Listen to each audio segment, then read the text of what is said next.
এটা previous year question Aditya Indian nuclear programme আদিত্যৰ লগত জড়িত আদিত্যৰ নেমটো ক'ৰ পৰা লোৱা হৈছে বুলি কৈছে এইটো টকামাকা এইটো শুদ্ধ টকামাক তাৰপিছতে তাৰ পিছৰটো ভুল ব্ৰিডাৰ ফিউজনছ ৰিয়েক্টৰ নহয় ফিউজনছ ৰিয়েক্টৰ নহয় ফিউজন ৰিয়েক্টৰ একচুৱেলি এই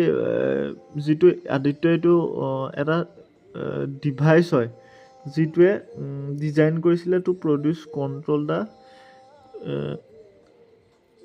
থাৰ্মোনিউক্লিয়াৰ যি ফিউজন হয় সেই ফিউজনছটো কণ্ট্ৰল কৰিবলৈ ফিউজেন্স ৰিয়েক্টৰ এই ফিউজনটো কণ্ট্ৰল কৰিবলৈ এই আদিত্য বোলা এইটো ডিভাইচটো ডিজাইন কৰিছিলে গতিকে অপশ্যন ইয়াত শুদ্ধ উত্তৰ হ'ব 1 and 3 ইয়াৰ অপশ্যনত আছে 1 and 3 চিটো শুদ্ধ আনচাৰ হ'ব